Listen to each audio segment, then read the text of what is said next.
Hello and welcome to a special edition of The People's Rose. I'm Jared and it's just me right now. Why is this a special edition? Well, this is the greatest of our lost episodes. That's right, it's Spooktober.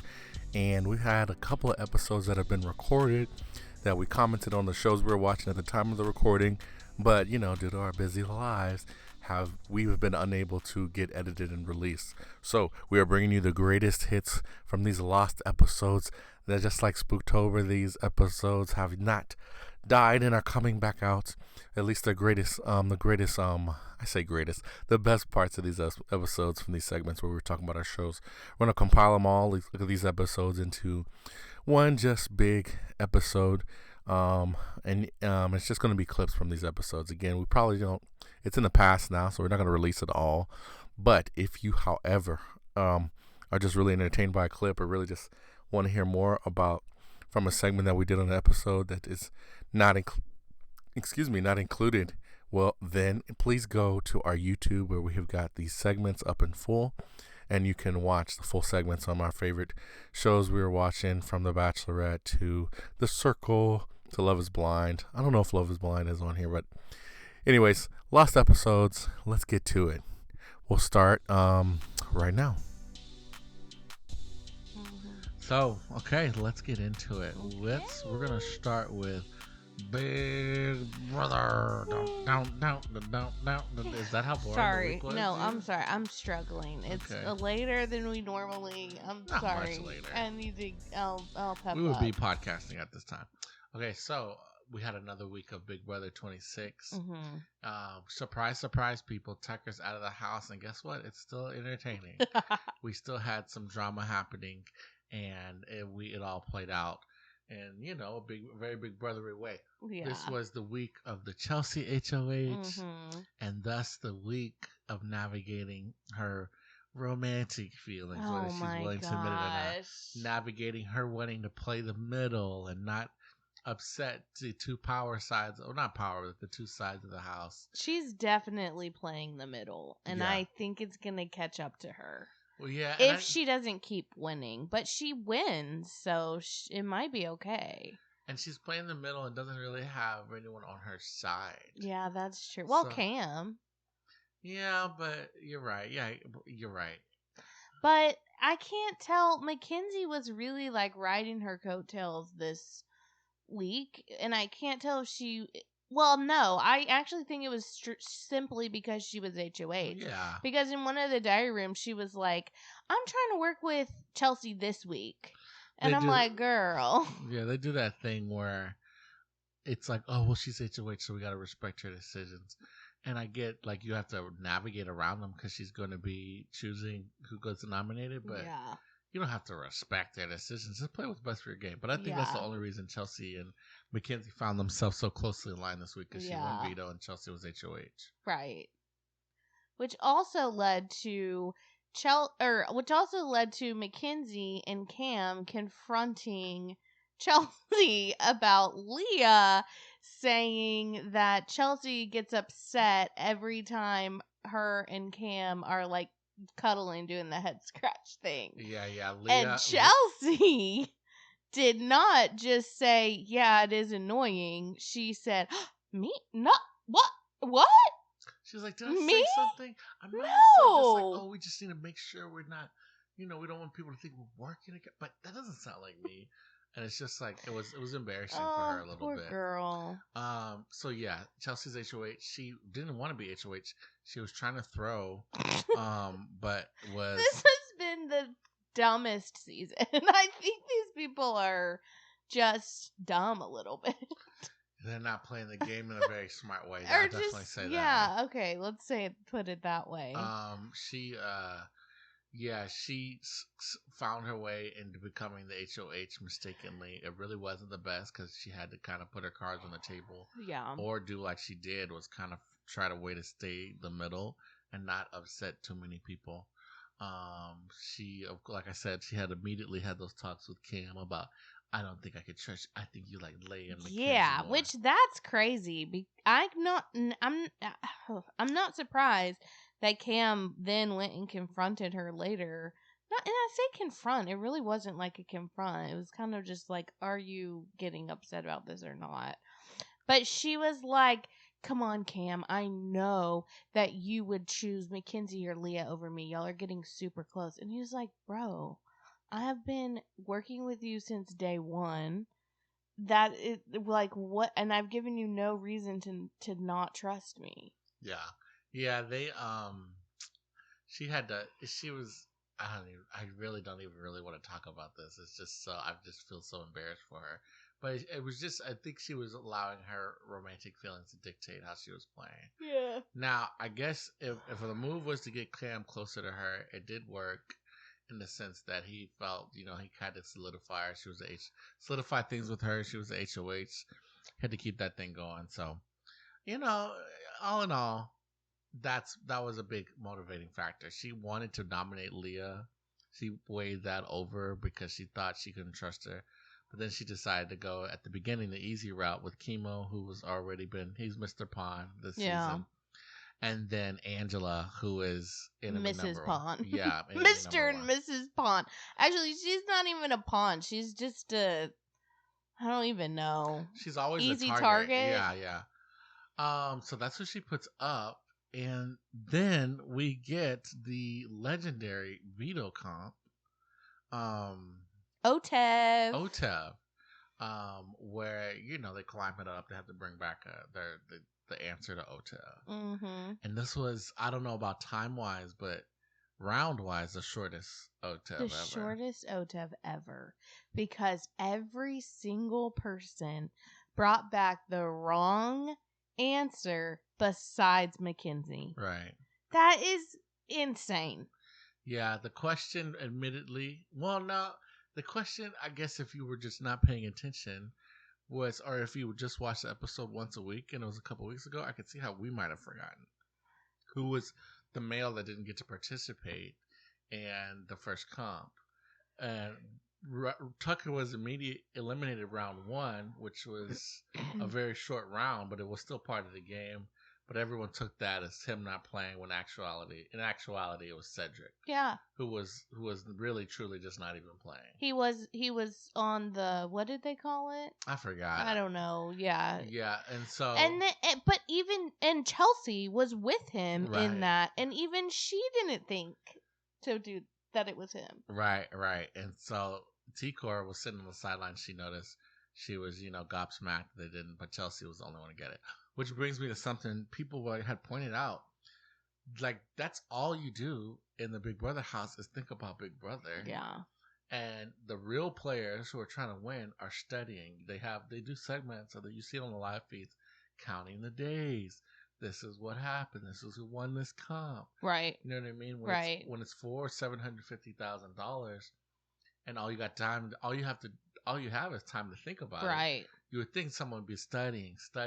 All that to say, he got out the house right when things might have been turning around for him, showmance-wise. Oh my gosh. Or maybe it was because she knew he was ultimately leaving. That's probably what it was. She allowed herself to be like, yeah, I have a tiny crush on him. She admitted she has a crush on him.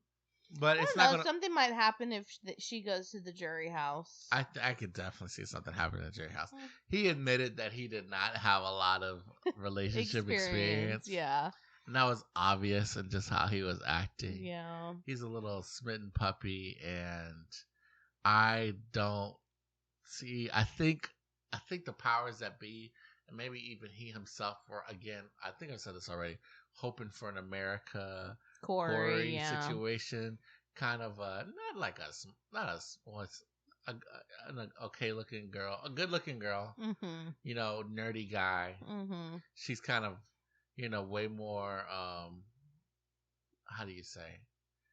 Not popular. Experience? No. Well, yeah, but experience sounds like... Yeah, I don't mean that in a bad way. Yeah, no, just like way more natural in relationships. Yeah. Their awkwardness. Used to flirting. Right, and then they I think that's what, he was hoping for, but I don't see it happening outside of the jury house. McCrae and... That's a whole nother What thing. was her name? Yeah, I know who you're talking about. They kind of made me think Amanda and McCrae, but Amanda was a little... Amanda's way different than Leah. You're right. And McCrae is way different than Quinn. McCrae was more laid back, sure, whatever. True. And Amanda was Amanda. True. Okay. But yeah, in those walls, and I've never been. I don't think you've ever been in the Big Brother house, right?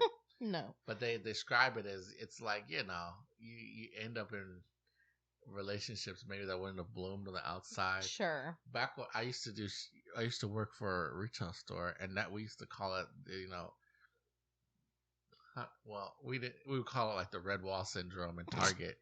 You work in 8 hours a day with somebody, for weeks and weeks and weeks, and then you develop a work crush. But outside of that context, it's not really there. Not even there, but you'd be like, what? You know what I'm saying?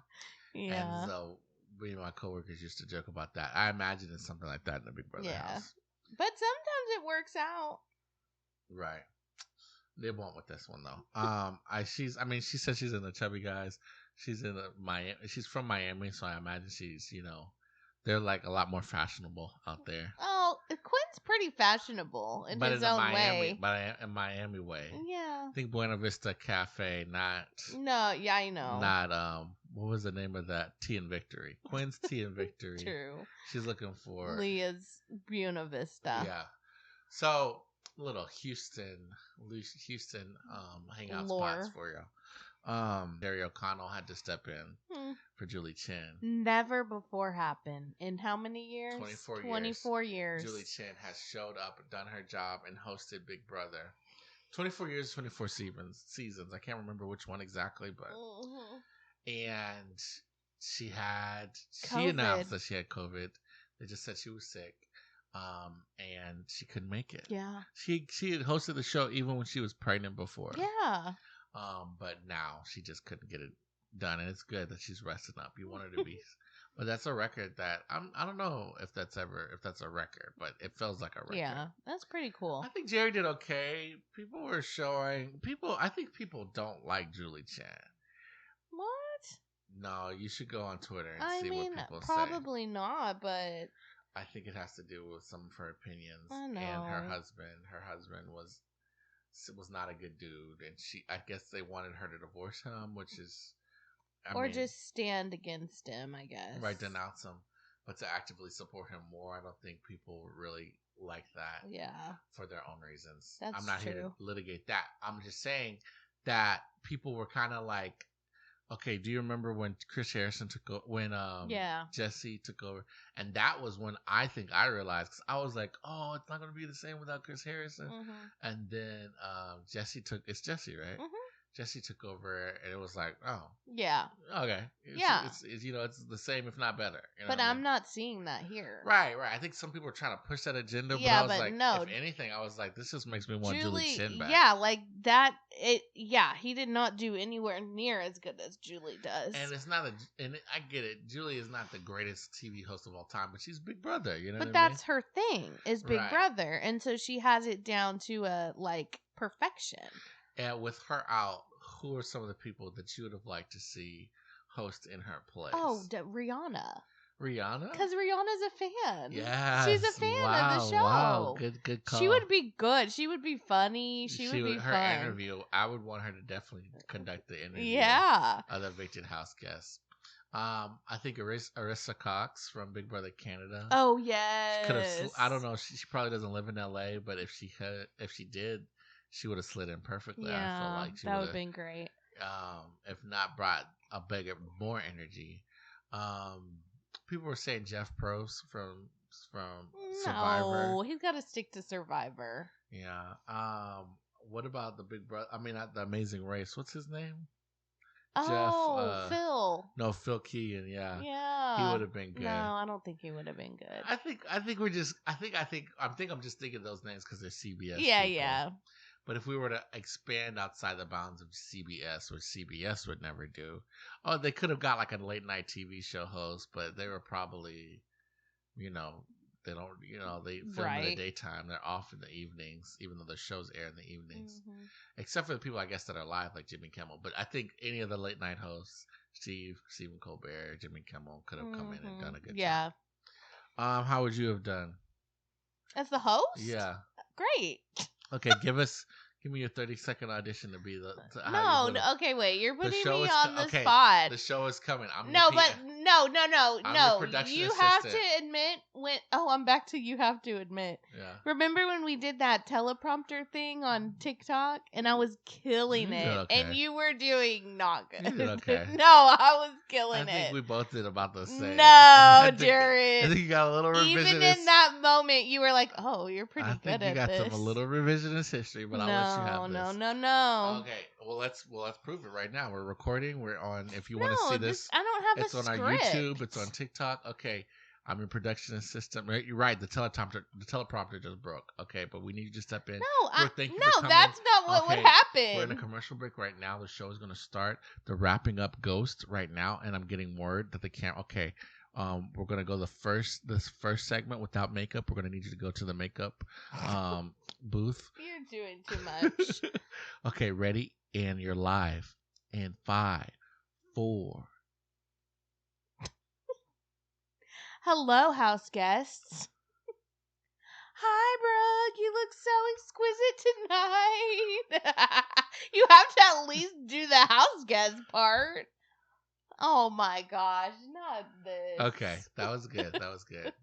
Although all you said was hi house guest. Yeah, what? I don't have a script off the top of my head. You got to be ready to go at a moment's notice. Hi, and welcome to another episode of Big Brother. I'm your host, Jared Johnson, filling in for Julie Chen. Julie is unfortunately sick. We're going to send the prayers up. Why are you changing your voice? I'm not changing my voice. This is how I talk all the time. No, you're not. No, I don't. You're changing your voice to like an announcer voice. An announcer voice. This is an announcer voice. This is just how I speak. Okay. Hi, Brooke. How's it going? How are you doing? As I was saying, this is all right, no, yeah. So that's how I would have done my audition. You're an actor. I'm not an actor. You're a con artist, like Devin. Well, I'm not gonna put people on. Someone I know dearly though was voted most dramatic in their class. And maybe I get it from them. Maybe. So yeah. Interesting. Yeah.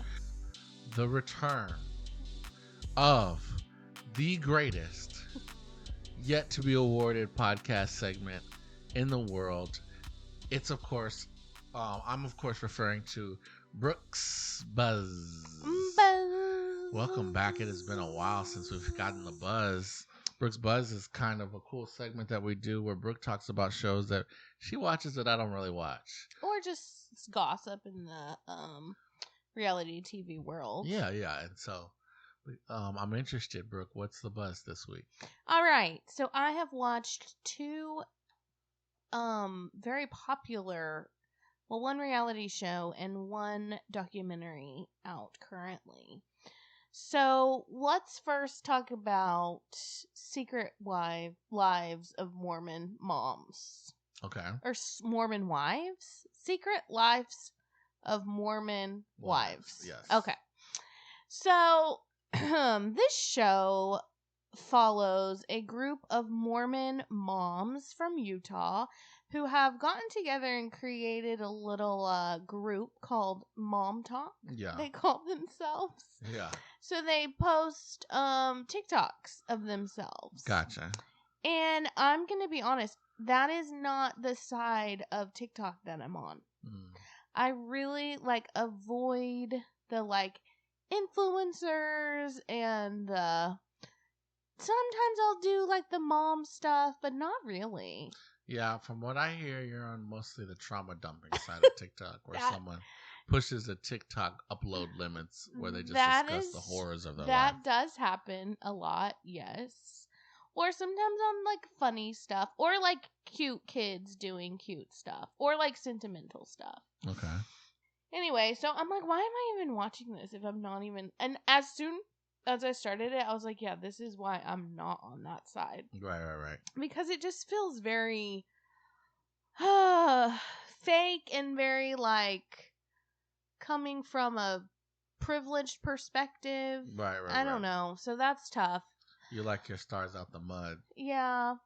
But I will say with this, you kind of got the backside of it. So, like, for example, they go on this one trip.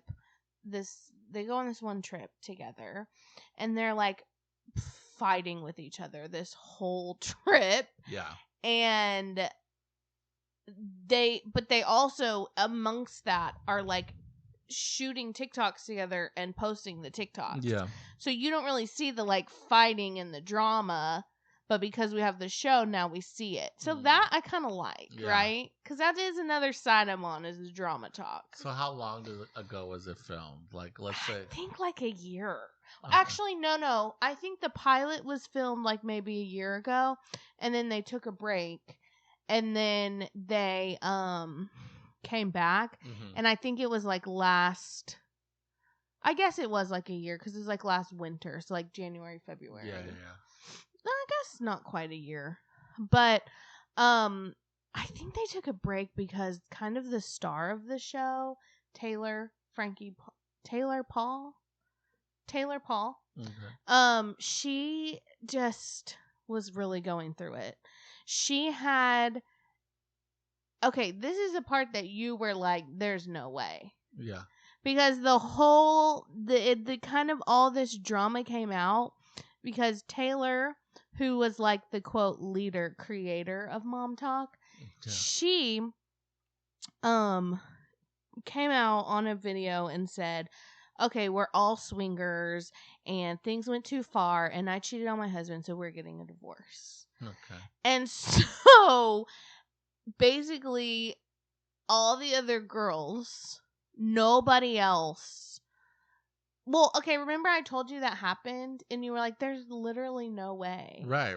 So basically none of the other girls like came clean about that. Like none of the other girls were like, yeah, we did that. Right. So so I was kind of thinking, okay, maybe she did just make it up for like views and stuff. Right. And to like maybe make her cheating less serious. Right. I don't know. But apparently this is like basically just like Utah culture. Mm-hmm. So I wouldn't be. I'm sure there's other people that they maybe might have done that with. I don't know. Okay. But so kind of at the beginning, all the other girls are like kind of mad at Taylor because she did this and kind of drug them down when they really weren't involved. Right. But now they have a TV show. It does, yeah. It doesn't really last long, except for with one girl, which is Whitney, who is the other, like, Regina George. Okay. She's Regina George. So these are Utah. I think from the reality shows I've seen in Utah, I need a breakdown. Who are the devout Mormons and who are just living in Utah? Unfortunately, I cannot keep their names straight. Because they all kind of look alike, and they all kind of just run together. Okay. But they did have this divide where they said like the sinners and the saints. Yeah, I saw that. I thought a creator had just made that up, but that was a real thing they said. Yeah, they were saying that on the show, but they all are Mormon. They all say they're Mormon. Right. So. I don't really know that much about Mormon, but yeah, it's very interesting. Okay. I think. How do you think the show compares to other shows that are out there right now? Like what? Well, I mean, the other shows that are in the lane, like Housewives, like Kardashians. No, actually, how does it compare to Succession and The Bear?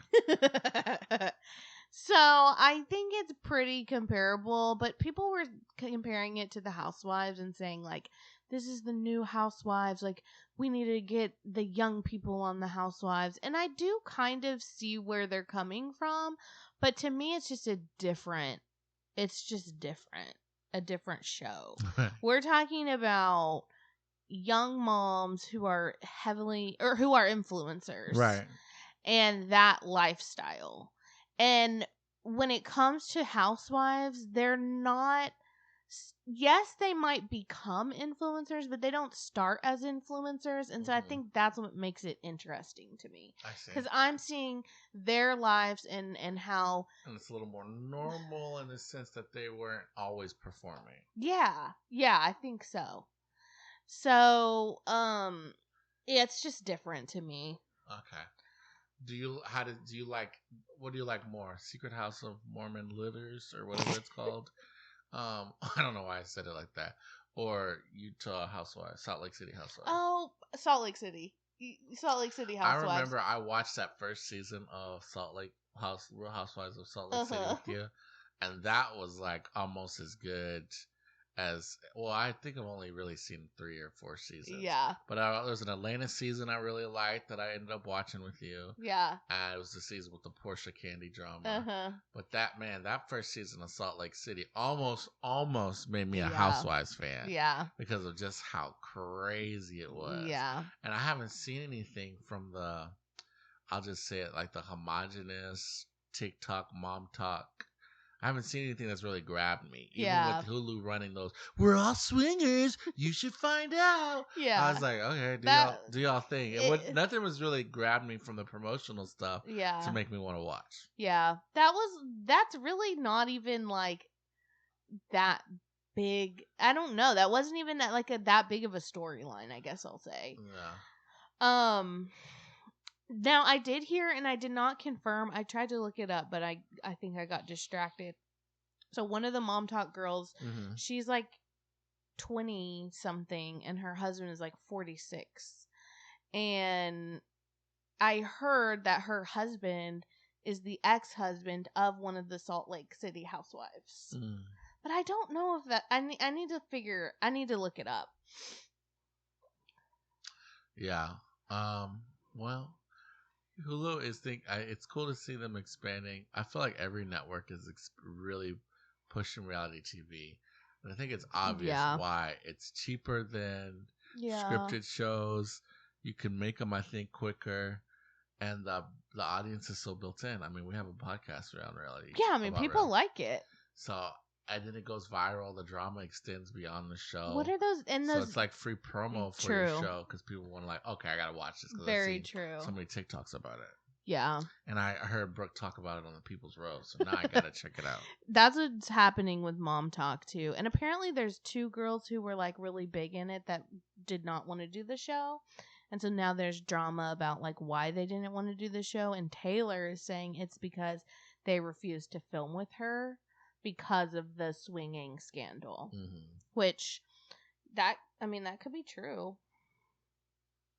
It is this. What's so dumb, and this is from a person who's got a truly outside perspective, because I had not even heard of Mom Talk as a serious thing that people said seriously until maybe the show.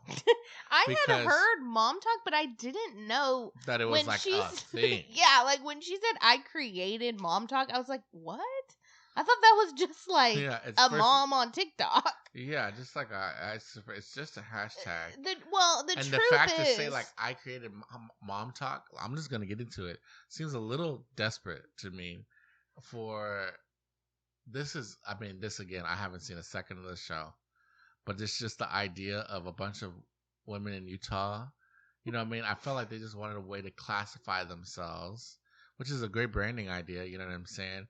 We're not Addison Rae. What is her name? Addison Rae. Or the D'Amelios. Yeah. Or the young girl dancers or whatever. Yeah. We're not the cool, like, you know what I'm saying? We're not the socialites in New York. It's Mom Talk. And it's in Utah. I'm like, it's in Utah? What? That's another thing about it. That's just another thing about it. This whole, like, Utah invasion with the dirty Cokes. Okay, I'm not gonna lie. Those Coke places look like they go hard. And lift up your water bottle. That's part of Mom Talk as well. A Stanley? Mm-hmm. No, okay. No, seriously. That's what started. That's the reason you're drinking it now is because a bunch of Mormon mom influencers started drinking them. Okay. Those were like men's camping gear before that. Okay. So anyways, what I'm saying is it's like so like it's just a way that they branded themselves. So I guess like Yeah. you can say, "Oh, we started it," but to me, it's just like just post the videos on TikTok. Well, really, they're just Follow hot. the People's Rose on TikTok. We started the People's Rose Talk, and we are excited to announce the beginning of People's Rose Talk People's Rose Talk. and hashtag People's Rose Talk, and we'll be able to say we founded it. Yeah, but really, they're just like hot moms.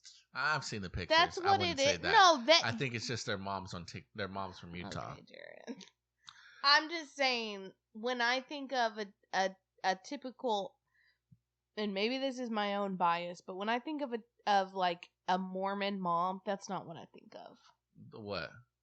Those girls on the show. But that's my point. That's what they want you to think of. Right. That's what they It's all- want it it's to all be. They branding. want to like break the stereotype. They want to create a stereotype. I think. Oh, they want to change it. Yeah, they want to like. It's not there. I don't think there was an active.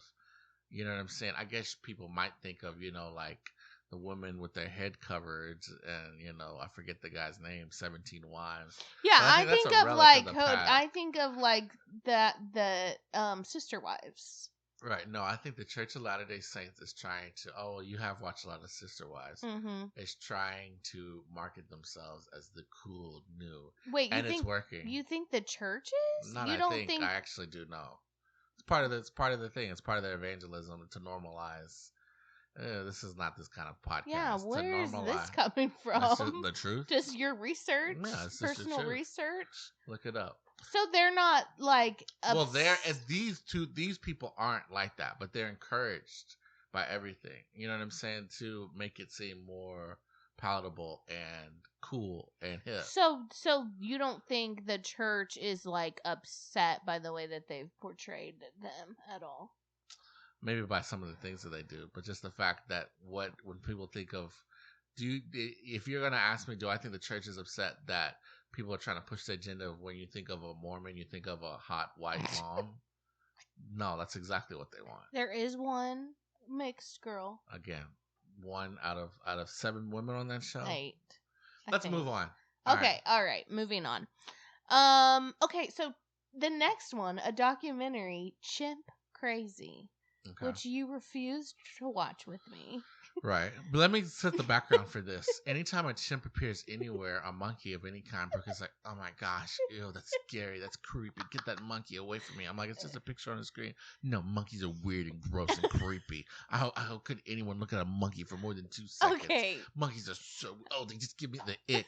And then this promo for this show dedicated to people who are obsessed with monkeys comes out called Chimp Crazy. And Brooke's like, I must watch this show. Jared, do you want to watch this show? I was like, no, I don't want to watch a show about people getting their face ripped off by chimps. And she's like, it just looks so interesting and captivating. That only happened once. In fact, I'm like, where's my wife?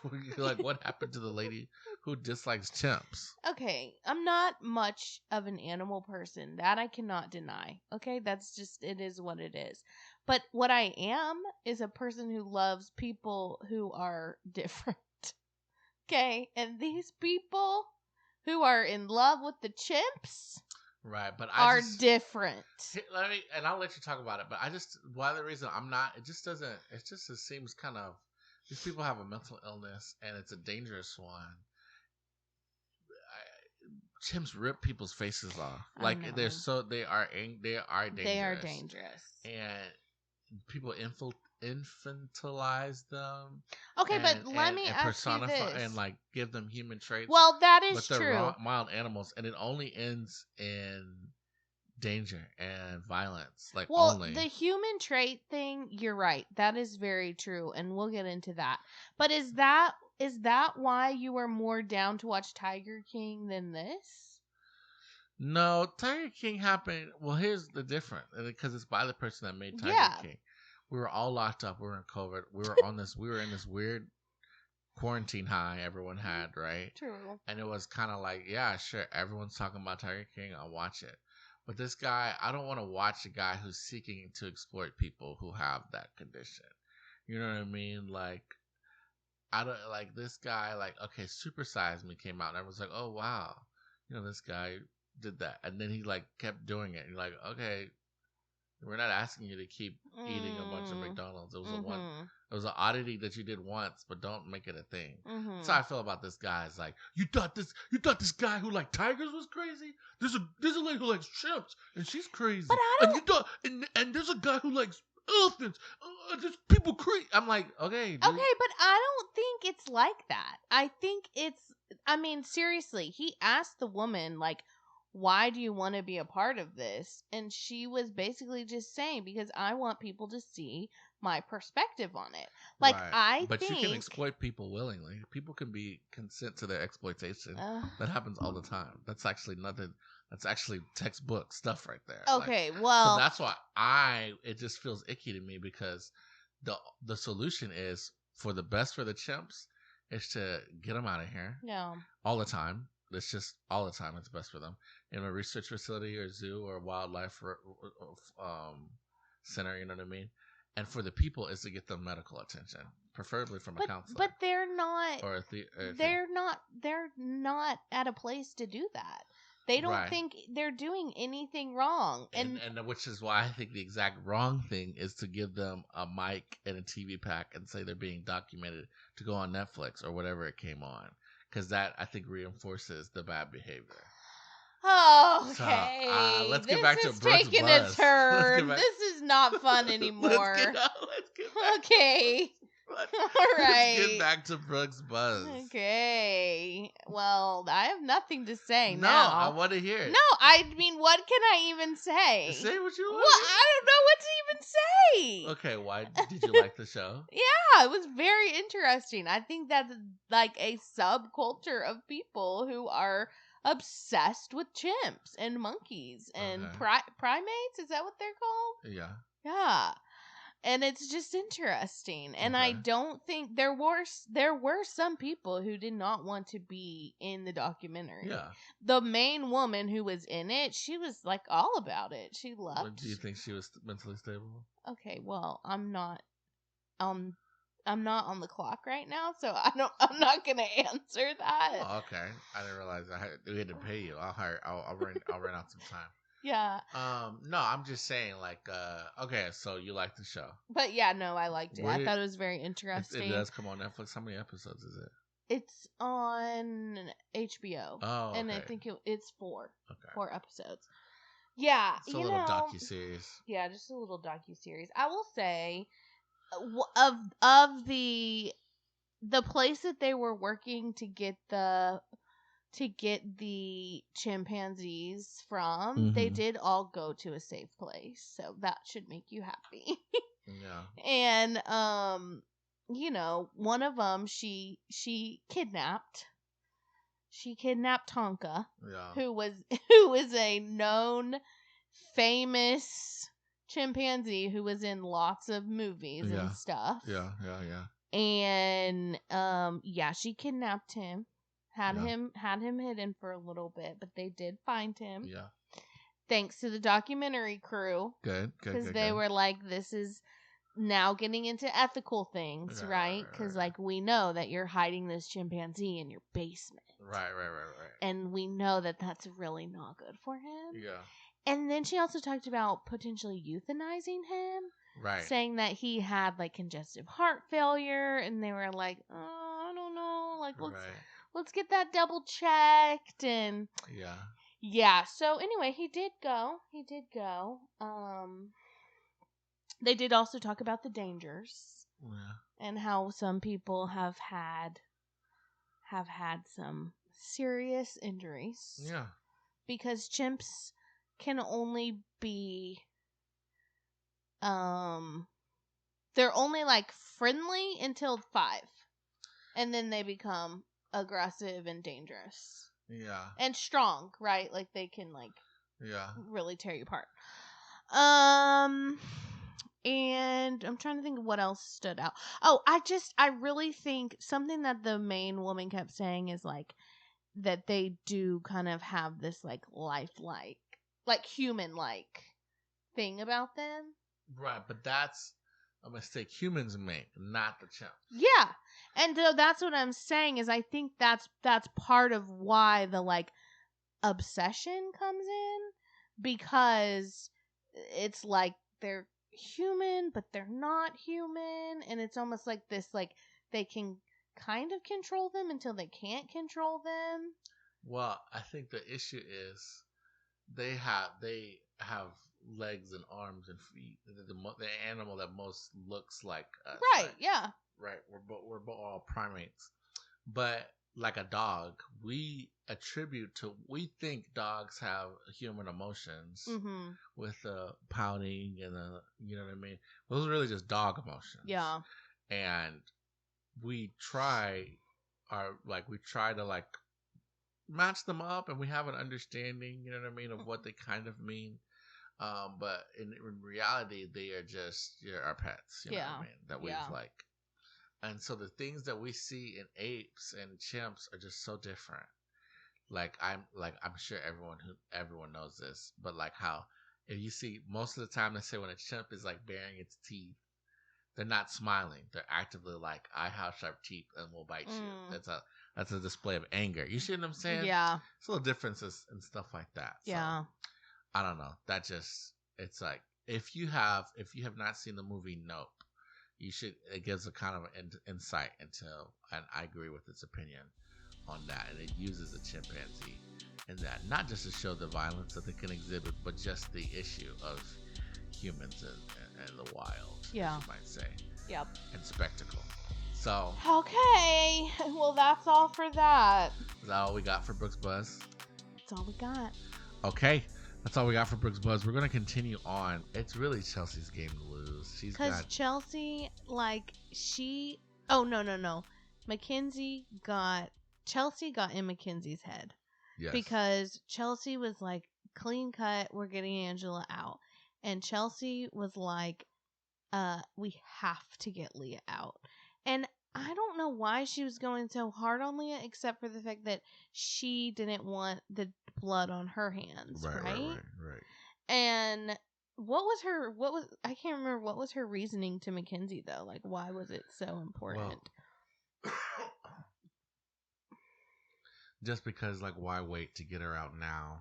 Because she was like, she was like, if she wins, then she's putting us up. That's what she kept saying. No, and Leah honestly never would have put Mackenzie up, only except maybe to save Angela in a final 3 scenario. But Mackenzie has to think she can beat both of them in comp. She probably would have put up Chelsea and Cam, maybe. Oh, for sure. And so that's what Chelsea was trying to avoid. But Mackenzie just should not have let her get to her. Yeah, and then I don't know, because this is how it was portrayed on the show, but a big pivotal moment, the mistake Leah did definitely make, was trying to connect with Rubina and confide in her that she was scared of Chelsea. Mm-hmm. Rubina takes that back to Chelsea, and Chelsea can then spin that as, oh, she's targeting us. Yeah, because Rubina's like, why? I'm not doing anything for you. Just sent my number 1 ally home. Right. And so that wasn't, that Leah really didn't help herself there. Yeah. But once Chelsea got kind of weaseled into Mackenzie's head, it was over for her. Because then, in the double eviction, Chelsea won and sent Angela home.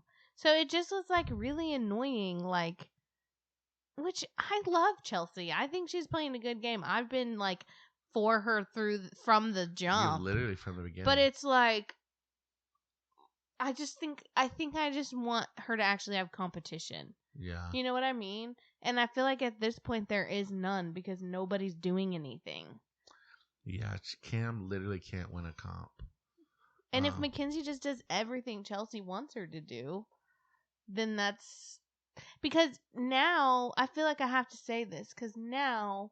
Yeah, go ahead. Mackenzie has won HOH. Mm-hmm. She won the veto. This is like from the live feed, so this hasn't aired yet. Yeah. And she's already thinking about backdooring Cam.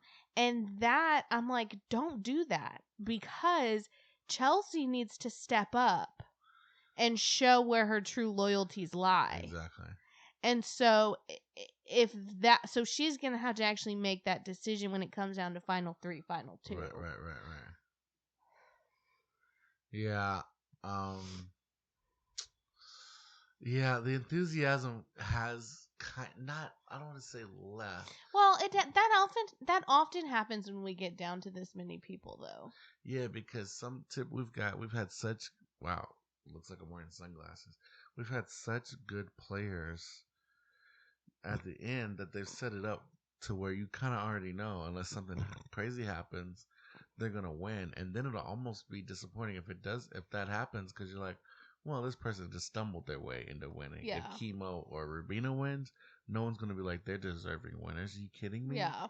So, saying all that to say, seeing people ready just kind of hand the games over to Chelsea. It's just like, oh, okay, well, let's get to finale night. You know what I mean? Right. Because also that's like what Cam's doing. Cam's done nothing but ride her coattails too. Right. And so you're hoping kind of that, like, and I hated Angela and who she was as a player in the game. Yeah. But at least her and Leah would have been an opposing force. Right. And who knows what Angela would do. Right. But no, we're not getting that. Right. Our crazy girl Angela went home in the double. She almost won the HOH. We literally have no idea what would have. We have no idea who she would have picked. I have no idea. I feel like it would have been Chelsea. Oh, definitely, 100% Chelsea and Mackenzie. I think. Mm-hmm. Now the thing is, and this is just par for the course with me and Angela. I was literally feeling sorry for her when she got evicted. I was like, why am I feeling so sorry? Well, yeah. And then she started doing that. I'm a threat. You were right. And I was like, okay. She was like, I would have won against anyone final too. This 40-year-old woman showed. And I literally had to get up and leave the room. Yeah. I told you, I can't handle that kind but of I stuff. think what it is because she loves the game so much. Like, I literally think that's what it is.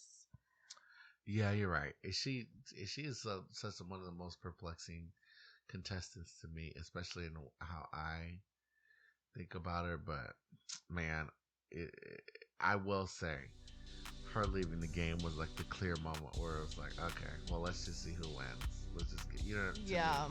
And I think we all would say it's going to be Chelsea. Yeah, for sure. What did we think of the comps? I have really, really, really, really liked this season of The Circle. It has been the messiest, most confrontational, most wishy-washy, manipulative season of The Circle US that I can remember. Yeah. We've had people that I really like to root for, that I think are really funny, that are and even the sides that are on, like, even the two sides, I kind of like both sides, so it never really feels like, oh, I can't stand them, you know what I mean? And it's just been really, really good. What are your thoughts? Yeah, it's the messiest season we've ever got. And on top of that, for the first time ever, we've had influencers. So did we say that the influencers? Mm-hmm. The typical format is that the top two influencers get to decide who's kicked out of the circle. Yes, said that. And so, for the first time ever, there's been the same influencers 3 times. That's never happened. So that's wild. Right.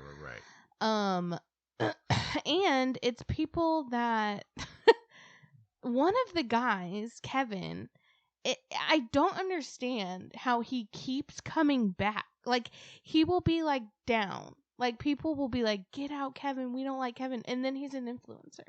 And everybody's kind of like, how is Kevin doing that? I guess what he's doing is he's having really good conversations with the right people. Exactly. He's actually really, really on one-on-one conversations. He's very genuine and naive and falls for stuff really easily. But that has led to him having strong relationships with Madeline.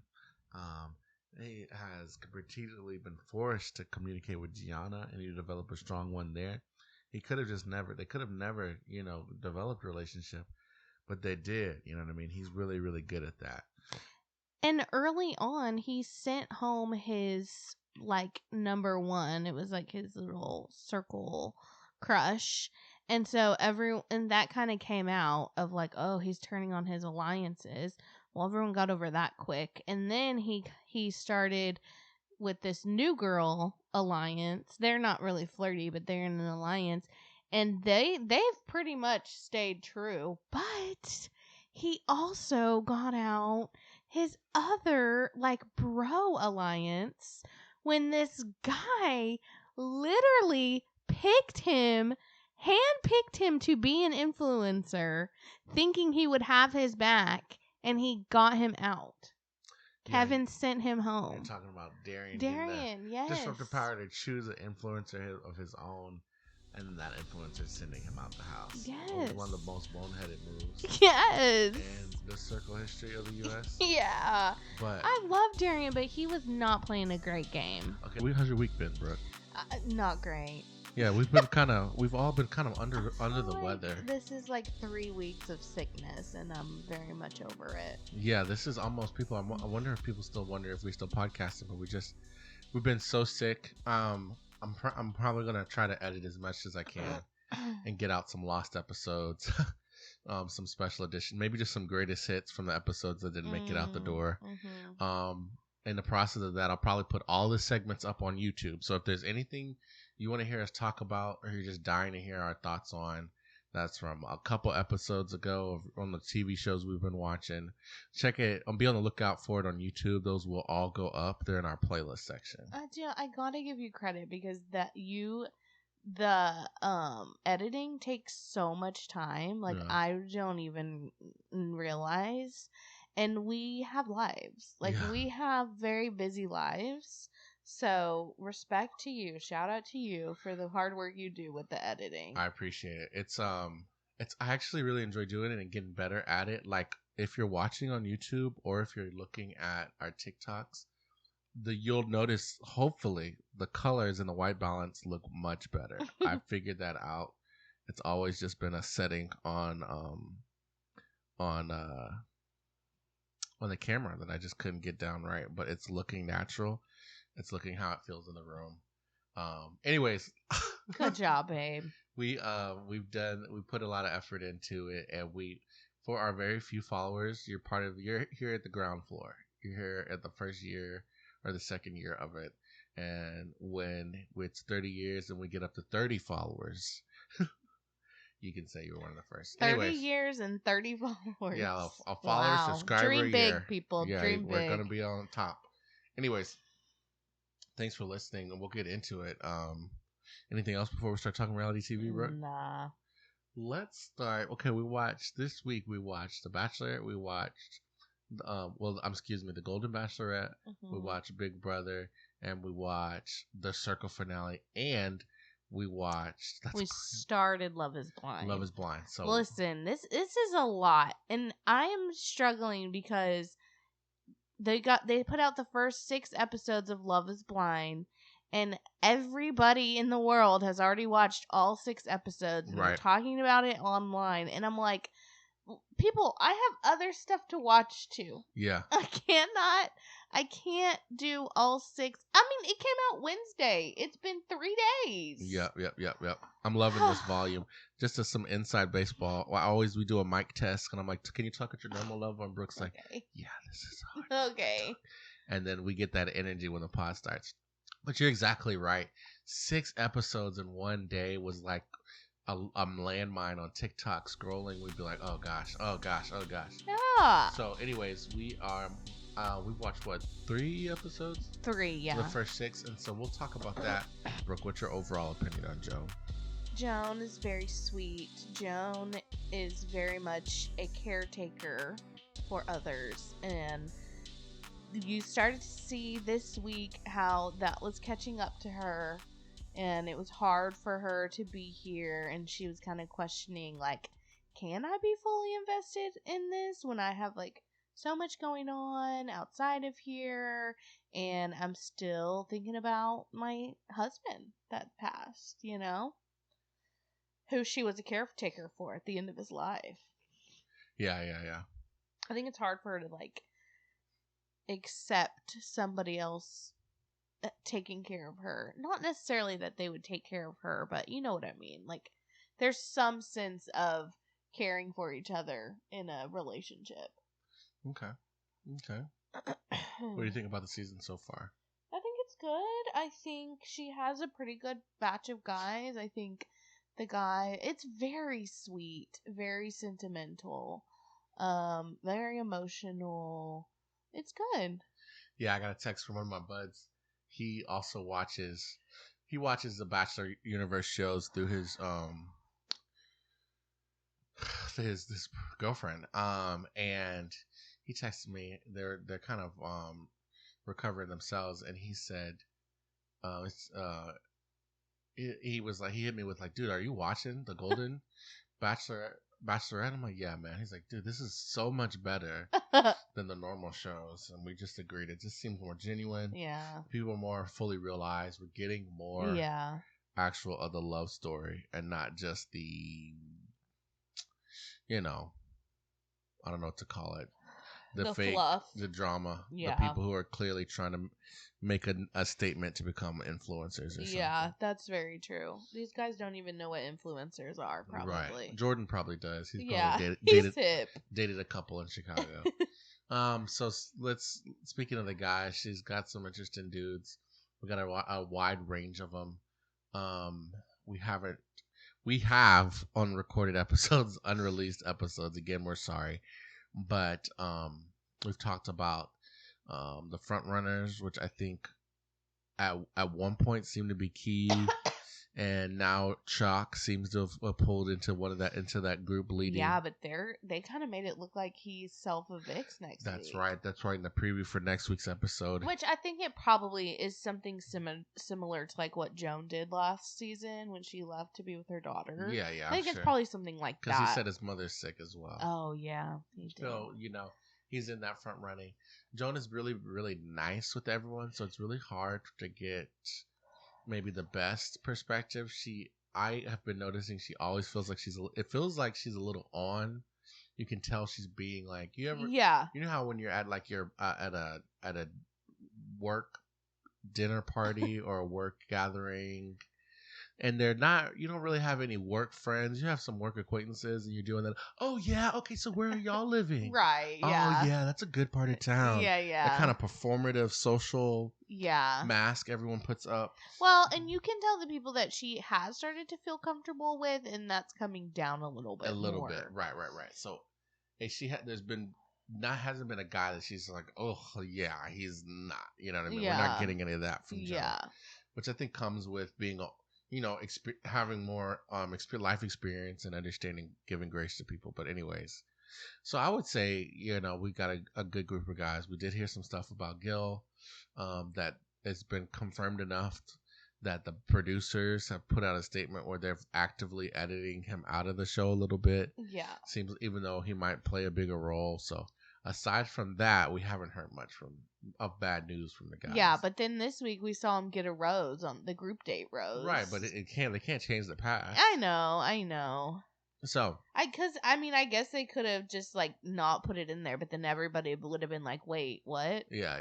No, just a little brief segment. I think he's on the show. Yeah. They can't change the past, just so it is what it is. Madeline and her lying, and that I think. Now she was not the only. Well, she was definitely the biggest liar and most bold-faced of a liar. Yeah. And really schemer and trying to manipulate. And for those who didn't like that aspect, you can't deny that she got her comeuppance. Yeah, she did. I mean, she was a super secret influencer. The last super secret influencer, that's a pretty good position to be in. Yeah, and I think that's why I like this season so much. Of course, we know if you're watching, hopefully if you're watching or listening, that Gianna ended up winning. Mm-hmm. Which she was your favorite. Right. And she was a good strategic player because she, again, she got eliminated. Mm-hmm. If it wasn't for the disruptor. Yeah. You know what I mean? The whole season would have been entirely different. Mm-hmm. But I think that she's the best, or the two Scarlata twins, but we call them by their profile names. The best circle player ever, and play the exact game people liked. Yeah, she never lied to Jadeja. She just got out of her the people that weren't, you know what I mean, as advantageous for her. She never was a backstabber. She was very genuine. You know what I mean. True. She called other people out on them doing that. Mm-hmm. So you got that winner who is genuine and true to themselves, and you saw the mess and those people who did the mess ended up getting ridiculed on Netflix, national TV. I don't Yeah. know why. That's exactly what we want. Yeah. You know, I guess they just didn't like that they got rid of Jadeja. I saw a lot of Jadeja fans who were mad, and Jadeja H Town, we also wanted you to be in that final. We didn't want you to be cut right before. No, we were all for you. So then they have like the reunion, and it's kind of it's a reunion to figure out, and then they show who won. Right. And we've never had an explosive reunion like that. It was like the circle chats. We've never had circle chats like the ones this season, where it felt like sometimes circle chats. I was like, what were you even talking about? There've been some in the past where they got a little bit like, okay, but they had 3 or 4 or 5 circle chats this season that would have been the most explosive on previous seasons. Yeah, true. And it was happening every episode. True. It felt like true. And you're right, the finale in that same way. It all started with Madeline having to admit, I made up everything about the Darian stuff. Yeah. Which totally changed Kevin's game. Yeah. Which totally changed Darian's game. Yeah. Which totally changed Gianna's game. It changed the entire game. Yep. And they were Jadeja. Oh my gosh. I loved how she was like, I knew Madeline was a snake. Right. I knew she was being messy. Right. And then Madeline starts crying because she's just like, I just was trying to win, basically. Right. And then she said something else, and she said, "Well, it got you on that couch. So yeah, don't cry about it." Well, no, Madeline said something, and Jadeja was like, "That's why I do not want to see you crying anymore." Right, and I was like, "Yes, thank you." Right. Because I think Madeline said, "It got me on this couch. Like, look where I'm at." Right. And then that's why Jadeja was like, then stop crying about it, basically. Yeah. And I loved that. I haven't. Okay, so we did say Gianna won, right? Right. Yeah. And here's what's crazy about it. The final 3, the top 4, I actually think, was, the best players. The winner was Gianna. Yeah. Kevin, and which we'll talk about more, came in second. Third was Rachel, who was a good player after the swap, but not as good as the other 2. And Madeline, who was a good player, but in a way that everybody hated. Yeah. At 4. And Tiara was not. I mean, I thought it was Tiara, Rachel, Kevin, Madeline, Darian. Or did it? Oh, you're right. Was Rachel 4th? I think so. Oh, okay. Well, Rachel and Madeline, they literally swap profiles. They're interchangeable. Yeah. Yeah. So yeah, I mean, I agree. I think they were the best players, and it seemed weird. Like a lot of the times in the past, in the end, you're kind of like, what? Like, how did they win? And I think it's because people typically strategize with their rankings. Right. Did not seem like they strategized with their rankings on this one. If you ask me. It's so crazy because before the Secret Super Influencer, Kevin and Gianna outright were ranked 1 and 2. Yeah. And everyone was like, okay, wake up, everyone. Yeah. What are we doing? 3 times they were ranked 1 and 2. Right. Like, what are we doing? We're not just going to give it to them. And it just so happened that every person that was like, wake up, got sent home. They got clipped off. Which is exactly why I think Gianna and Kevin were so good. Yeah. So, and they got the roles they needed. Yeah. Like Kevin made the alliances. Like, this is why Kevin's good. And I guess we'll just segue to him. Kevin made alliances so tight with Darian that Darian picked him to be influencer over Jadeja, who 100% would have sent, like, never in their life would have sent Darian home. Never. And Darian was Kevin's target. And the crazy thing is that Gianna and Jadeja at that time were good. So they would have clipped somebody that they could. I feel like they could have easily agreed on someone. Madeline could have gone home. If Jadeja would have been the disruptor influence, she probably would have sent Kevin home. Yeah, true. And then you're right. Kevin made a good enough relationship with Madeline that she got out Jadeja, who would have 100% ranked Gianna and Kevin low and would have changed the rankings. Maybe even to Madeline's benefit and giving her the win. Yeah. But I just don't. It just, you know. Well, and I think that ultimately Kevin and Gianna had, because they were super secret, or because they were influencer 3 times, they were almost forced to come to like, Right. well, they were forced to come to agreements, and so then they started like a alliance, and I think that people didn't think about that either. Because Right. remember when Jadeja came to Kevin and was like, listen, I'm going to tell you all this. And he was just like, I know all of this. Right. You know? So, yeah, that's tough. Yeah, it really was. Since the blocking, since them getting saved from the block, Gianna really dominated. Yeah. They didn't really make any mistakes. They always stayed on people's good side. They always called out people's BS. They said all the right things in the chat. It's really, you just really couldn't have asked for a better gameplay. Yeah. Kevin was the exact opposite. It felt like he was always taking the fall, always getting caught up, but doing the right things, I think, at the right time in the chats.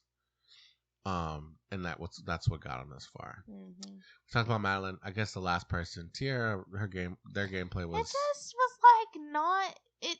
If she barely was there, I feel like They came in and tried to shake things up, but they did it in a kind of way that didn't make people gravitate towards them. Maybe just go like, they're messy. You know what I mean? Like the guy who came and was the last person to come in the circle and end up winning. I think I talked about this in one of the episodes that are kind of lost episodes now.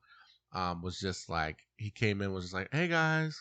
Yeah. I tell funny jokes. I'm fun to be around. Right. Everybody, let's just be happy and have fun. Yeah. And so there was no reason to ever rank him low. I think that's Tiara the best strategy. Right. Tiara was kind of instantly like, give me the tea in the group chat. So people was like, oh, she's just here to stir stuff up. So that leaves Rachel in our final 5. Yeah, so do you think, for the most part, they were pretty surprised by Rachel, except for Jadeja. She's like, I knew you were older. That's what I wanted to talk about. Yeah. Is the reveals. That's one part of the circle, is seeing everybody find out who's who and who's a catfish. It's a little bit awkward, but it is interesting. Yeah, it's better than Love Is, like, the Love Is Blind reveals to me are always so cringe. Those are cringe. And I physically can't bear them. And they go on for way too long. These are fun because it's group settings. Yeah. You didn't just get engaged to this person. You know what I'm saying? Mm-hmm. You're just like, oh, we've been talking, and now this is who I've been talking to. Mm-hmm. So Kevin came out first. He's Kevin. Madeline came out, and she's Madeline. Mm-hmm. And, of course he was happy about that. Then I think they said Tiara. Mm-hmm. And it's always weird when they're a little late. When you come in late to the circle, a lot of the OGs don't know you. You don't know the OGs. Mm-hmm. So when those people eventually come in, they're like, okay, who are you? What does it matter? And it was interesting, Tiara talking about, I never took this. It was always like, what are we talking about? When the reason he decided to play Tiara. Yeah, you never liked that. Talk about Mel Buterson. I don't want to mock him because that's what his thing is. But my perspective on it is like, what are you talking about, bro? Like, come on. Yeah, I think he would have done fine as himself. Probably, honestly, would have done better. Yeah, I think so too. Then we had Rachel. Yeah. Who was actually Deborah. Debbie. Yeah. Oh, Rachel. She is such a character. She loved going out there and showing them who she really was. Right, and explaining how she wanted to go back and be a younger version of herself. She is the East Coast Angela from Big Brother. Yeah. She is the East Coast version of that. They have their differences, but definitely.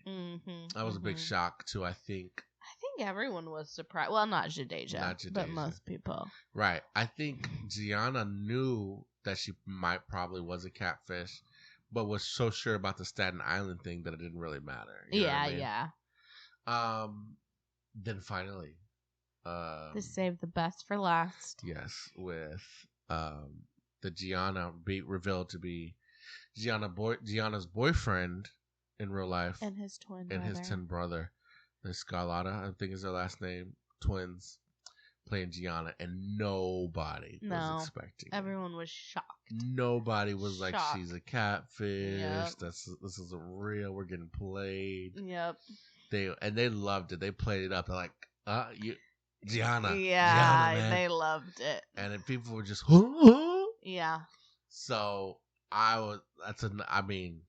again, up there with the best catfish in show history, except for what's her name? She also won playing her husband. Oh, yeah. But she's also from New York. Yeah. I think they're from New York. I don't remember. I know who you're talking about, but I don't remember Right. their name. So, that was really fun Mm-hmm. seeing them. These people already been revealed in the circle chat when they got eliminated, but them getting to see their reaction, Heather finding out Mm-hmm. that not only was Madeline real. Oh, but she already knew Madeline was real, but that they had switched profiles. Yeah, everyone was surprised by the profile switch. Right. Which explains so much. That was such a good finale for me for the circle. I agree. I really love this season. I was never like losing steam per se. I was just a little worried because I'm like, man, because I felt like we had a circle this year already. Was the Corey? Yeah. I think the Corey Tyler circle was this year. I think so. And I'm just like, oh man, I know Survivor they do 2 seasons in a year. Oh, but I was just starting to get a little fatigued. I was like, are we really gonna release 2 of these? Is it worth it? I know. If we're gonna get seasons like this, yeah, keep them coming. Yeah, true. I liked it. I asked Brooke. I was literally standing up, like the Rockets had the final possession to win at the buzzer or something like that. So yeah, it was a good season. And then of course, I guess we'll end on a showman's note. Darian and Jadeja seem to Have you checked on them? I haven't. I don't have my phone on it. Maybe while I'm wrapping it up, you can go to one of their Instagrams and verify whether or not they're still together. We'll get some live on the podcast reporting. And Jadeja, speaking of Jadeja and Darian, specifically Jadeja, if by some way you end up seeing this little clip on Instagram or TikTok, we also are in Houston. You know what it's like to be trying to make it on the come up. Come on our show. Do you know how to spell her name? Jadeejaha.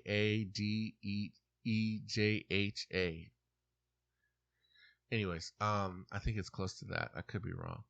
There it is. Oh no, that's not her. Wait, that is her. Yeah, but that's her realtor. Yeah. She's anyways, a realtor? I guess so. Yeah, Jadeja, come on the show. It doesn't have to be long, but we're in Houston. Just come on for 15 minutes. Tell us about what it was like being on the circle. What it was like growing up in Houston with your backstory. We'd love to have you. Were you able to find out? Sorry, I'm not finding it. That's okay. We'll circle back to it later.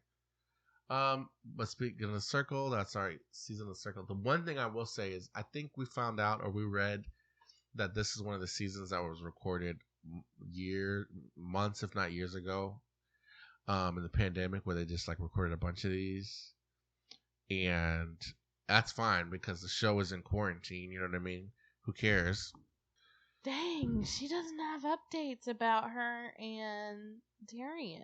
The one thing I will say is we have to have Michelle. Oh, that's the real Gianna. Yeah, that's her hanging out with the real Gianna. Okay, well, they can't see this on the pod, so we won't go too long with you just watching. Oh, there's Darian. Okay, so we see Darian on the thing.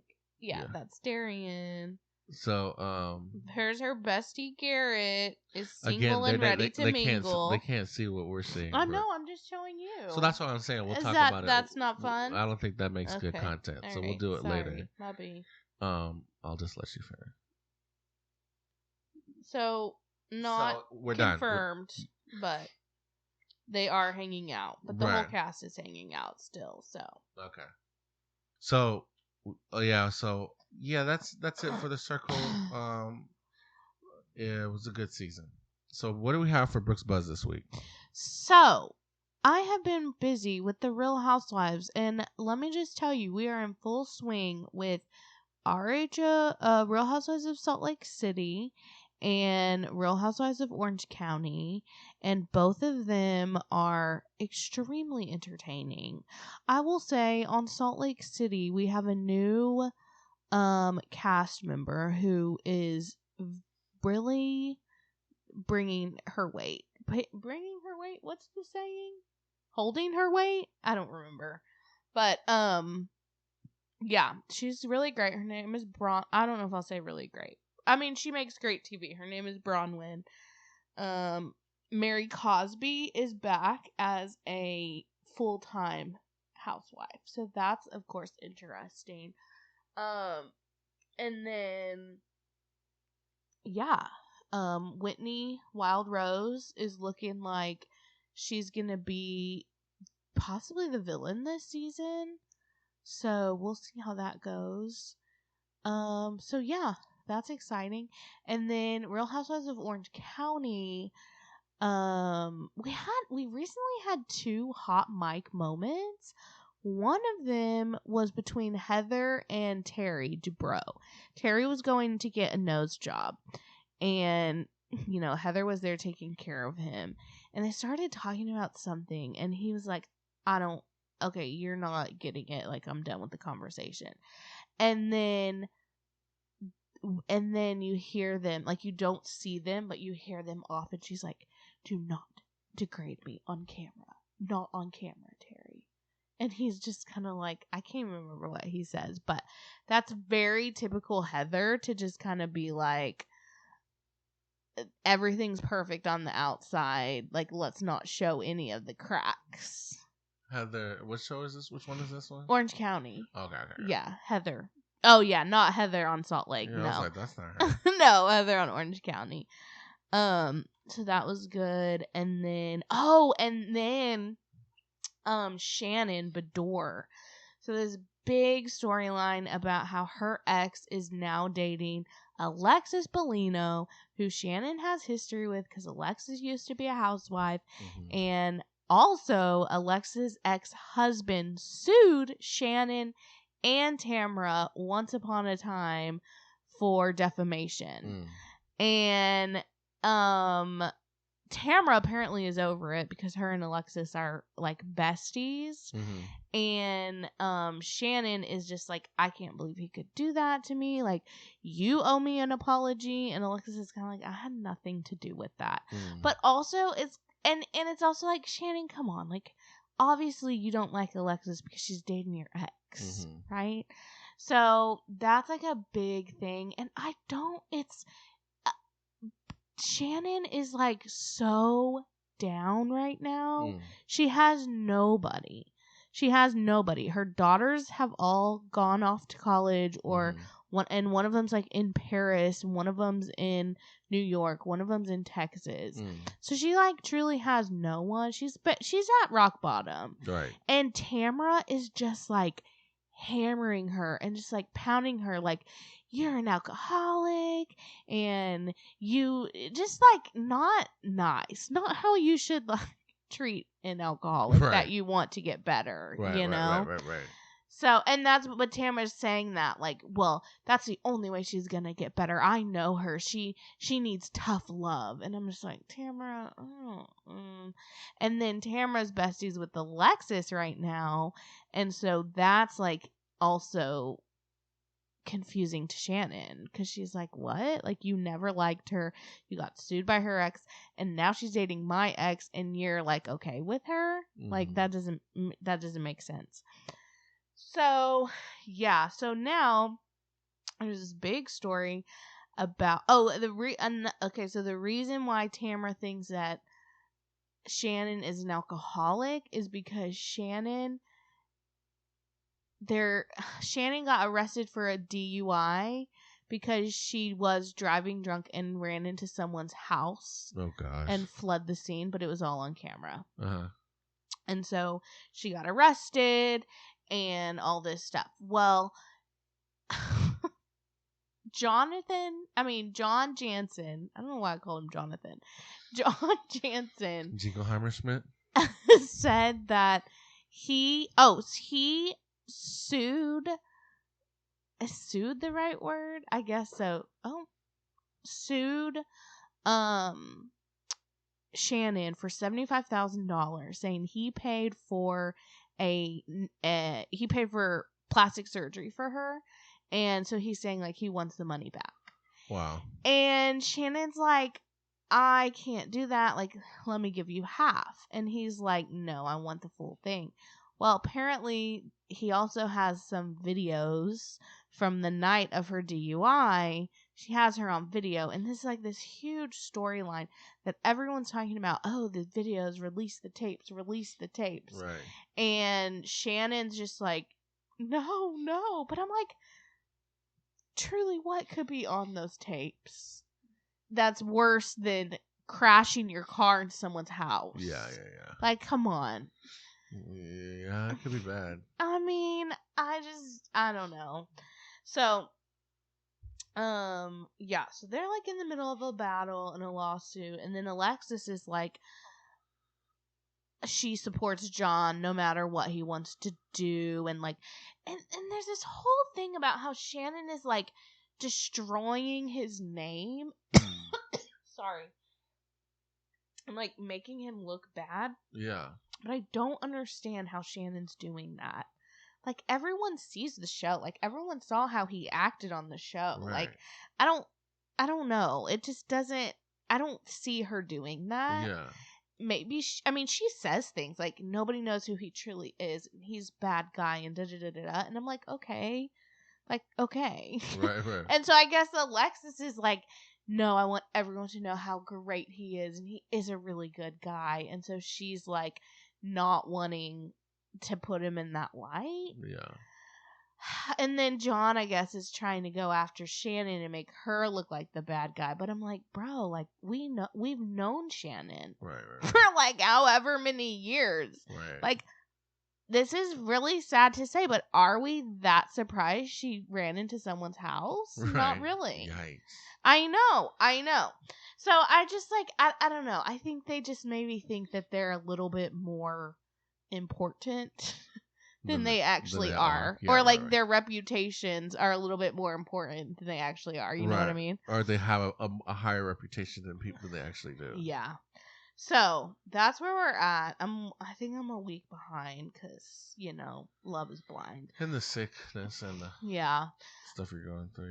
Okay, last thing, we have a rumored cast for Perfect Match 3.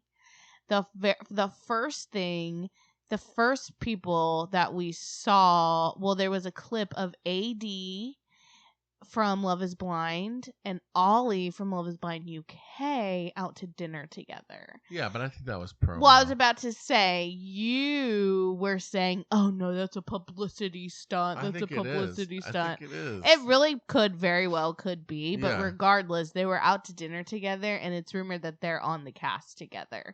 Yeah. I'm not saying they get together, but, Before the last Perfect Match, there were paparazzi photos of Harry Jowsey and Jessica together. Oh, really? Uh-huh. Oh, And everyone's like, that "Oh, makes is that-" sense. But I think it's Oh, like, you're right. You're right about that. and I honestly think this production company, Netflix, whoever it is, has a playbook where they get like the crossover, like the most, like what is Too the big. most popular, yeah, or will like be too like big. what's going to generate some headlines, Yeah, some tabloids. That's fair. They say, hey, part of your promo for the show, just go to dinner together. Yeah. Smile, or do whatever. Get seen, but we're gonna send some paparazzi. Yeah. Or whatever. That's fair. And now us podcast, the comments, the Reddits, the Twitters, yeah, are like, oh wait, are they on the show? I gotta watch. I gotta see what happens. Yeah.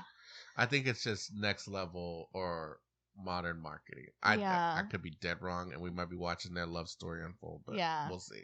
Well, it's also rumored that they're going outside of the Netflix world, which I don't even know if I believe it. I don't know if I'll believe it till I see it.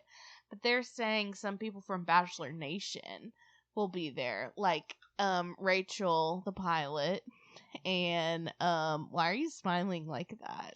Because this is a big play from Netflix. So Amazon and E did this.